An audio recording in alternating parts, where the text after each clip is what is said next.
Good evening all of you. So firstly impact international Nari cell వారికి మా school తరఫున నుంచి will say thank you. So ఎందుకు అని అంటే వాళ్ళు సరే స్కూల్ ఈ కల్చర్ ఇదంతా కూడా మనం బయట కూడా ప్రోగ్రామ్స్ కండక్ట్ చేయొచ్చు, but they thought that student must know, అంటే మన చిన్నప్పటి నుంచే ఈ ట్రెడిషన్ అంటే ఏంటి వాళ్ళకు కూడా అవేర్నెస్ కల్పించే ఒక ప్రోగ్రామ్ అనుకుంటున్నాను.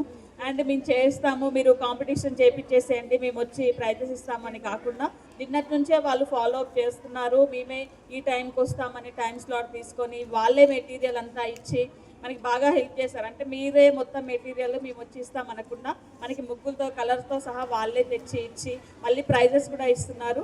చాలా థ్యాంక్స్. అండ్ అట్లనే మన పిల్లలు కూడా సరే ఎగ్జామ్ ఉన్నా కూడా మరి ఇది ఒక వంక ఎగ్జామ్ నుండి తప్పించుకోవడానికి తెలియదు కానీ రైట్ చాలామంది నేమ్స్ ఇచ్చేసారు, బట్ ఒక ముగ్గులో ఇద్దరు ముగ్గురు అనేసరికి మేము ఒక్కరే అనేసరికి కొంచెం రిస్ట్రిక్ట్ చేసాము 25 మెంబర్స్ అనే వరకు. సో అందరూ కూడా చాలా బాగా వేశారు. ఇంతసేపు నేను అంతా ఏదో జోక్గా కామెడీగా అదేంటి ఇదేంటి అన్నాను కానీ బట్ డెఫినెట్లీ ఈ షుడ్ బి గ్రేట్. మనం ఎప్పుడు మీరు బయట ముగ్గులు వేసేది కాదు, హాస్టల్లోనే ఉంటారు, బట్ అయినా కూడా వేశారు, చాలా చక్కగా వేశారు. ఏది వేసినా మన ఆర్ట్ ఏదైనా సరే అది చాలా చక్కగా ఉంటుంది. Everybody will appreciate you. దానికి మీకు ప్రైజ్ వచ్చినా రాకపోయినా మనం ఫస్ట్ రాలేదే సెకండ్ రాలేదే నేను ఎందుకు విన్ అవ్వలేదు అనుకోకుండా నేను పార్టిసిపేట్ చేశాను అనేది మీరు గుర్తుపెట్టుకొని ఆ విధంగా స్పోర్టివ్ స్పిరిట్తో వెళ్ళాలని కోరుకుంటున్నాను. And once again thank you for the impact international Nari cell వాళ్ళకి.